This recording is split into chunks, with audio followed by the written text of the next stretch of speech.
थांबवलीच कशाला? बस 24 ते 25 वर्षानंतर निघालो. पण आपल्याला गाडी घावल का?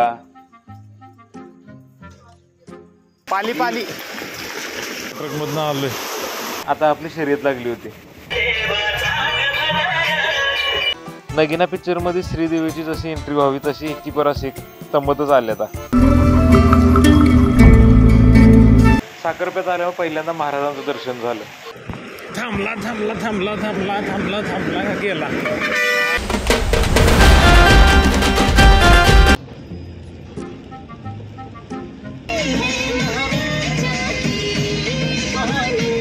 येणारा प्रत्येक जण म्हणतोय बाबा आम्ही स्वर्गात आलोय.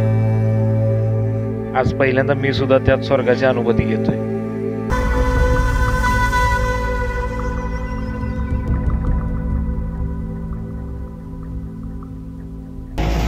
एसटी झाली, ट्रक झाला, आता रिक्षा आणि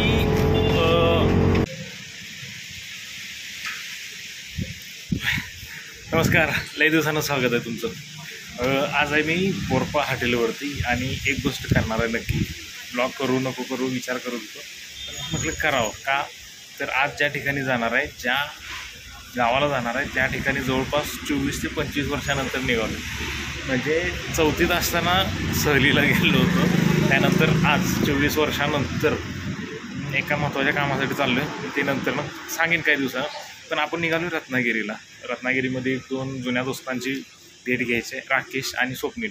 स्वप्नील नुकताच जॉईन झाला आहे आणि राकेश इथं सेटल झाला आहे. एस टी आली, आपण प्रवास करतोय रत्नागिरीचा. चला.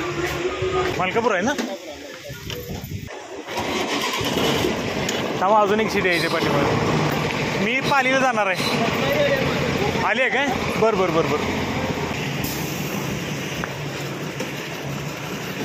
काका रत्नागिरी आहे काय पाठीमागं डायरेक्ट? आहे ना? अरे ही कुठं पालीपर्यंत जाते काय? साखरपा. थांबा थांबा थांबा. साखरप्यातून भेटेल काय गाडी?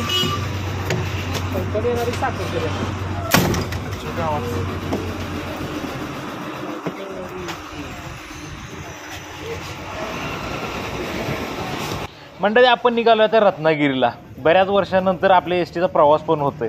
तर आपण बघणार आहे आज कोल्हापूर ते रत्नागिरी मार्ग. आणि कोल्हापुरातला विशेष म्हणजे आंबा घाट. 100 नंबरी कोल्हापुरीमध्ये आपण आता आंबा घाटाचं दर्शन घेणार आहे या मान्सूनच्या पहिल्याच आठवड्यात. सुरुवातीलाच आपण आता मसाच्या पठाराला पाठीमागे टाकत एस टीचा प्रवास सुरू झाला आहे. आणि गाडीत बसल्यानंतर आपलं काम काय असतं बाबा, हे काय ते काय, हे काय ते काय. चला बघूया काय काय आहे गाडीमध्ये. पाहिजे होती ड्रायव्हरच्या कडेचं सीट, पण बसलो 2 नंबरच्या सीटवर. पण इथनं दिसणार आहे पुढचा नजारा आणि सीटच्या पाठीमागचं हे बॅक कवर अजून पण शाबूत आहे. हे खटका कशाला लावला होता अजून काही कळलं नाही. पण संघ असणारे मामासुद्धा जरासं गमतीदार होतं. सतत बाहेर खिडकीत बघत आम्ही आता शाहूवाडी तालुक्यात गावाची एंट्री केली, कळलंच नाही. पुढं आल्यानंतर जरासं ट्रॅफिक जाम झालं खरं, पण लक्षात आलं की बाळूमामाची पालखी चालल्या.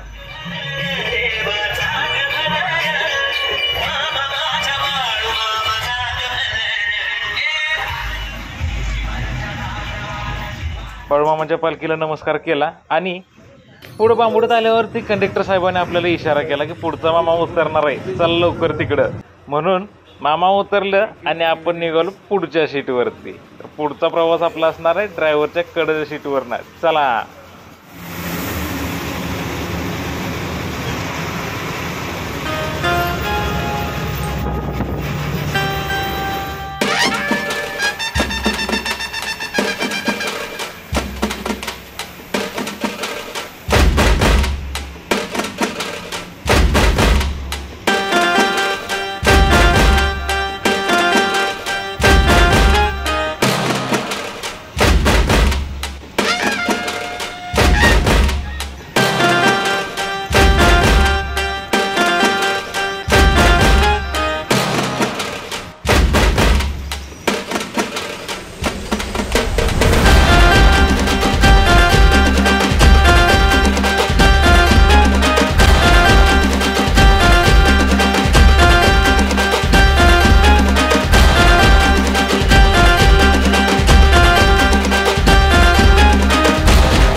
आपल्याकडे माईक नसल्यामुळं काय झालं, माझ्या आवाजापेक्षा जास्त गाडीतला गोंगाट आणि पावसाच्या पाण्याचाच आवाज रेकॉर्ड व्हायला लागला.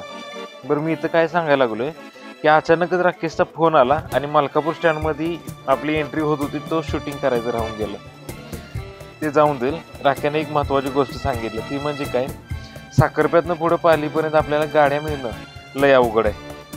आता जराशी सर्कस करायला लागणार आहे. सोन्या, हिचकिंग करायला लागणार आहे. इथं बसून बसून बोर होण्यापेक्षा म्हटलं मलकापूरचं एस टी स्टँड बघावं. माझी जागा कोण घेऊ नये म्हणून जुगाड केलाय आणि खाली उतरलोय. उतरून बघतोय काय, तर इथलं बघण्यासारखं काहीच नाही. पावसामुळे अवस्था बेकार झाली होती.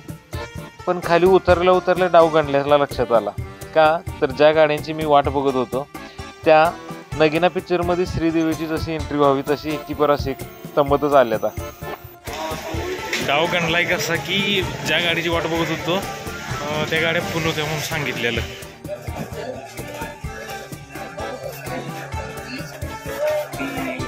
रत्नागिरीची गाडीची वाट बघत होतो पण त्याला सांगितली गाड्या फुल म्हणून साखरपेटांची गाडी घालून त्या गाडी नव्हती.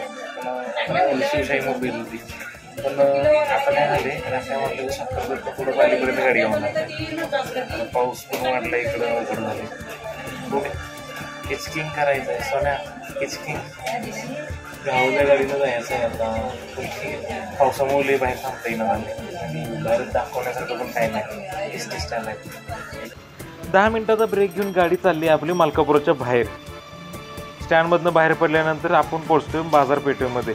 बाजारपेठेत असणारं हे विठ्ठल रुक्माईचं मंदिर आहे. मंदिर एकदम प्राचीन आहे, पण सध्या रिनोव्हेशनचं काम चाललंय. हळूहळू आता आपण मलकापूरला मागे टाकत आंबा घाटाच्या दिशेने प्रस्थान करायला लागलो. आपण आता निघालो आता आंबा घाटाकडे. कोल्हापूर रत्नागिरी हायवेवर असणाऱ्या गाड्यांसंग आता आपली शर्यत लागली होती. कारण आपलं ड्रायव्हर धूम मचाले करत गाडी चालवायला लागलेला. काय पण म्हणा, गाडीच्या पुढच्या सीटवर बसून लय भारी वाटतंय. बाहेर पडणारा पाऊस, येणारा गार वारा आणि गाडीच्या इंजिनचा गुर्र करणारा आवाज ह्याच्यामुळे जराशी मरगळी येत्या, पण जाऊन देईल. सोबत एक म्हातारे मामा होतं, बराच वेळ उभं राहिलेलंच. त्यासनी जरा मिनत्या केला माझ्या सीटवर बसा म्हणून. पण ज्यावेळेला बसणार त्यावेळेला त्यांचा स्टॉप आला. पुढे गेलो ही नदी लागली. मला वाटलं आपण आता आलोय आंब्यामध्ये, पण नाही, अजून भरपूर लांब होतं. थोडा वेळ जरा वातावरण लयच गिरगिर करायला लागल्यावर म्हटलं जराशी मान टाकावी. मान टाकल्यावर झाला आपला प्रवास सुरू निसर्गरम्य वातावरणाचा. जेव्हा डोळे उघडले बघतोय तर काय, आपण पोहोचलोय आंबा गावात. इथून पुढे आपला प्रवास असणार घाटामधनं, आंबा घाटात.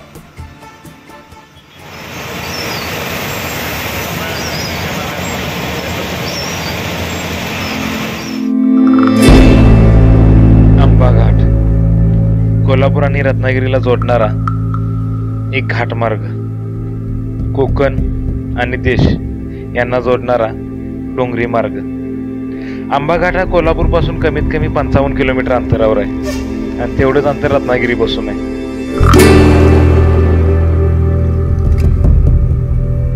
पूर्ण घाट जवळपास 18 किलोमीटर अंतराचा आहे.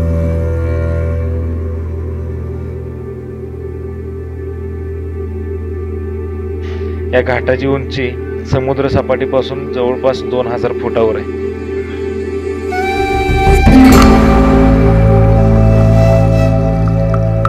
इथे येणारा प्रत्येक जण म्हणतोय बाबा आम्ही स्वर्गात आलोय. आज पहिल्यांदा मी सुद्धा त्यात स्वर्गाची अनुभूती घेतोय बऱ्याच वर्षानंतर.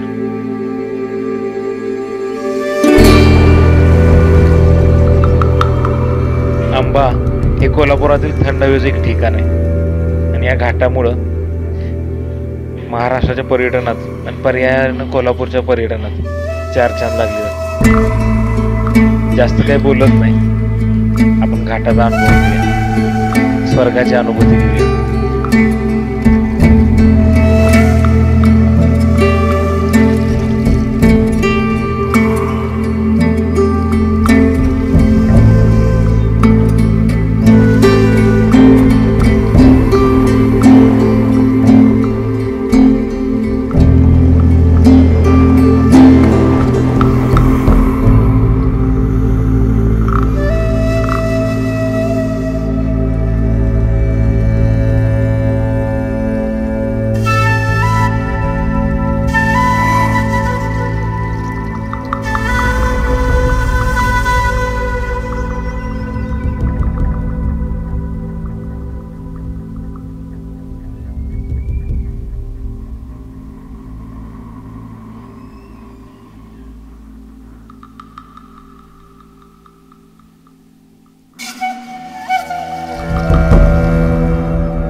बघता बघता आपण घाट संपून कधी रत्नागिरीत प्रवेश केला समजलंच नाही. असं वाटत होतं हा प्रवास कधी संपू नये, हा घाट कधी संपू नये. पुढे आल्यानंतर लक्षात आलं आपण साखरप्यात पोहोचलोय. हा आपला शेवटचा स्टॉप आलाय, म्हणजे ह्या एसटीतला आपला शेवटचा स्टॉप आलाय. इथं आपण आता उतरणार आहे. इथून पुढं आपण करणार आहे हिच हायकिंग. काय बोलतंय गाडीनं, बघूया जमतंय का.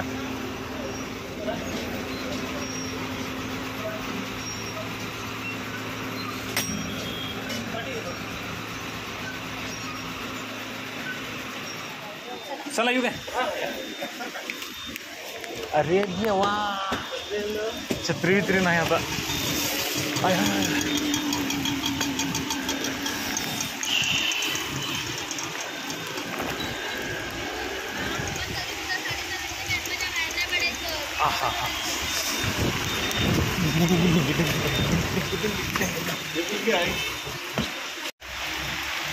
साखरप्यात उतरलोय, तर पाऊस लय बेकार चाललाय.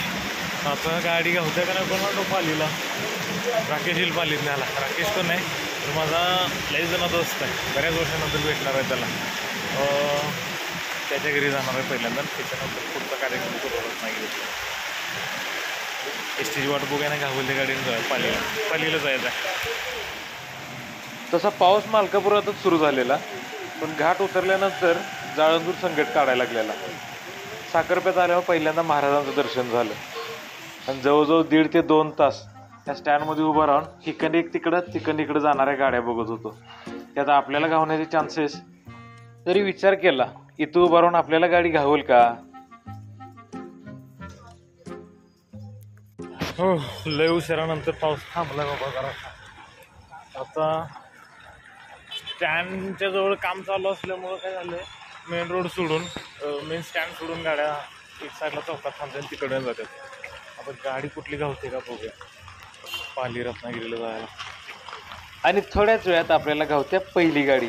गाडी घावल्यावर आपण पहिल्यांदा विचारतोय, पाली पाली पाली जात नाही.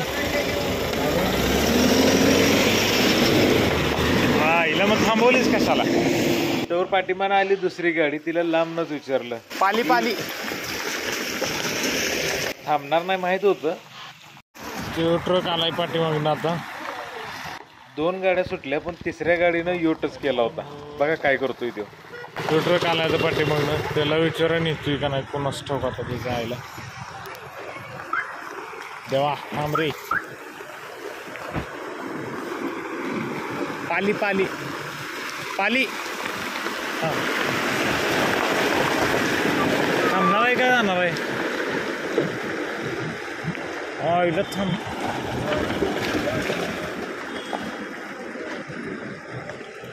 थांबला थांबला थांबला थांबला थांबला थांबला का गेला.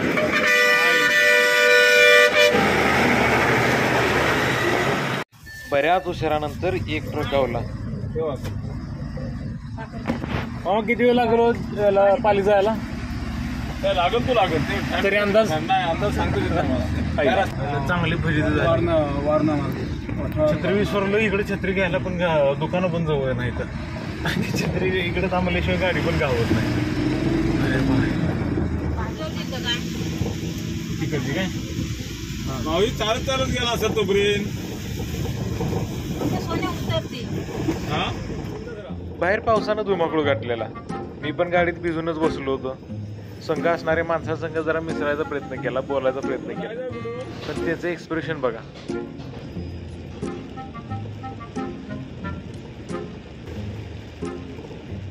आम्ही पोरी नाही पोळीवर सांगतो नाही तुला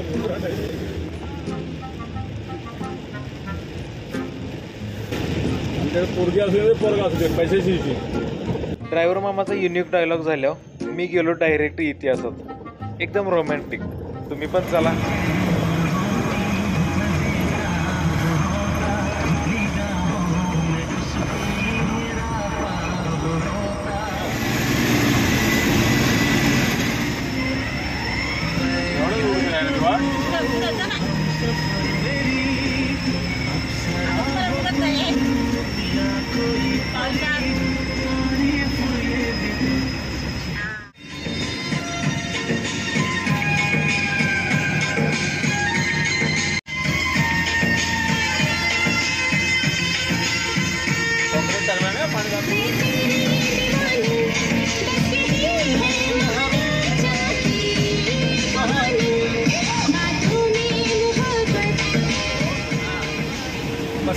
नाही मला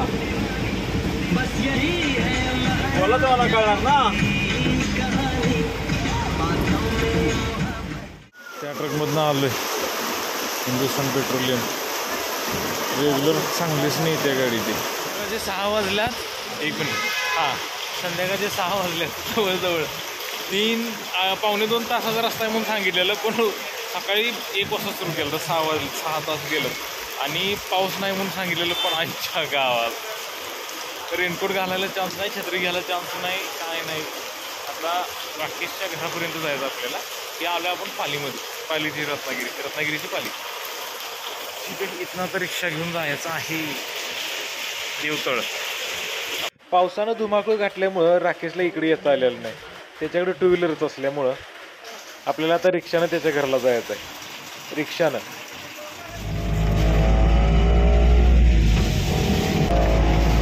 एसटी झाली, ट्रक झाला, आता रिक्षा आणि राकेशचं घर.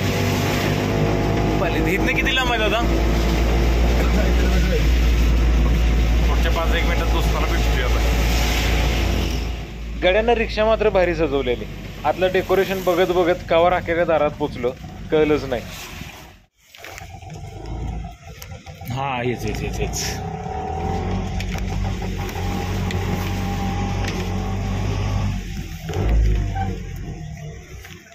ओके. धन्यवाद. 1 मिनिट पैसे देतो तुम्हाला. शिव डाकू पैसे देणार आहे, तेव्हा घेतो त्याच्याकडं. दे पहिला दे. तुझ्याकडे यासाठी व्हिडिओ करत आलोय खास, परत रस्ता विसरायला नको. कुणाला व्हिडिओ लावला?